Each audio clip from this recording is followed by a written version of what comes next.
Hepinize merhaba arkadaşlar. Ne yapacağız bu videomuzda? Şöyle bir malzeme aldık. Dijital voltmetre, ampermetre. Alternatif akım ölçüyor. Bunu böyle daha kullanışlı bir hale getireceğiz. Video uzamasın diye bazı bağlantıları önceden yaptım ben. Gördüğünüz gibi. Şöyle bir soket ayarladık. 220'yi alacağımız. Bir tane fiş aldık. Bunun da bağlantılarını yaptık. Toprak, faz, nötr. Tabi değişiyor. Şu uç kısmı.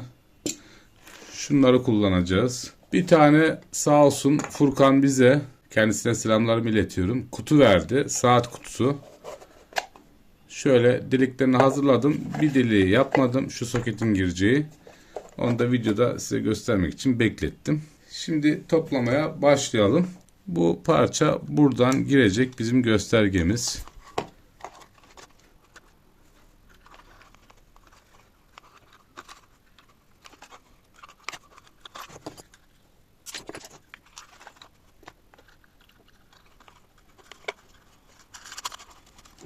Kameraya da göstermek için uğraşıyoruz.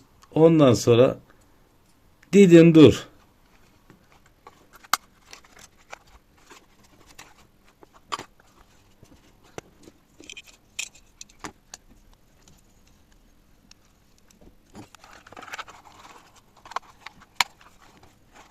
Şimdi bunun içinde yazıyor zaten. Şöyle tuttuğunuzda faz, nötr, toprak. Böyle takacağız.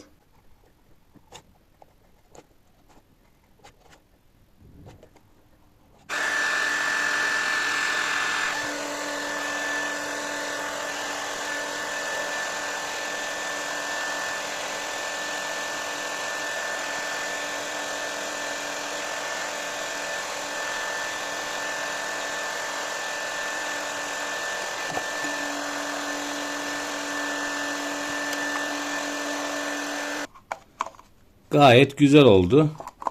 Şimdi şu parça fazın içinden geçecek. Mavinin içinden geçireceğiz. Şöyle. Şurada girişi var. Oraya girecek.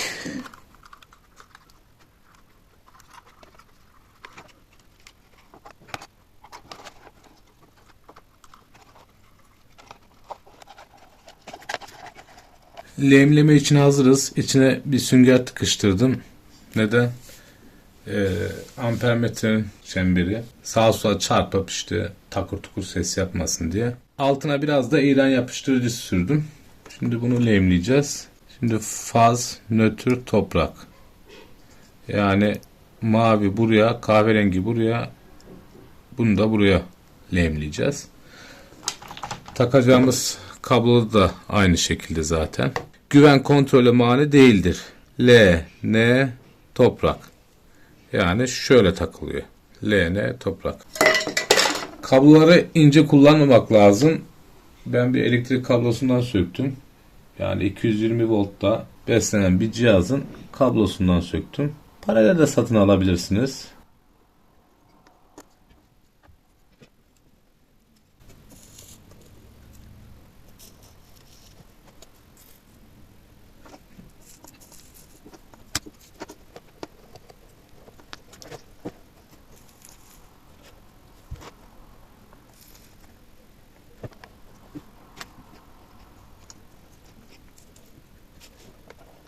Evet, sağlam oldu.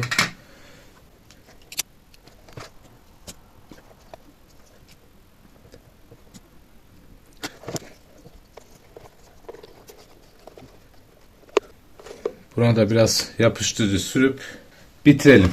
Sonra da çalıştıralım.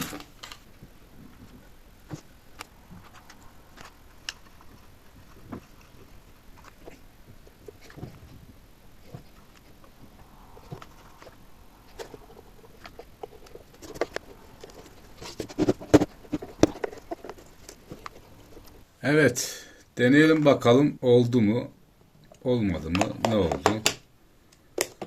Amper ölçecek mi? Ne yapalım? Havya makinemizi bağlayalım. Şekil oldu. Hiç çalıştırmadım. Sağlam mı onu da bilmiyorum bunu.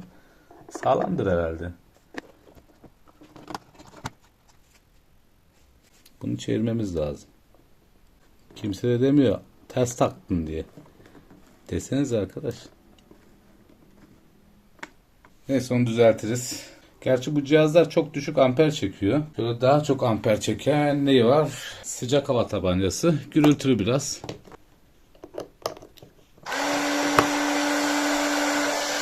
Restansını da çalıştıralım.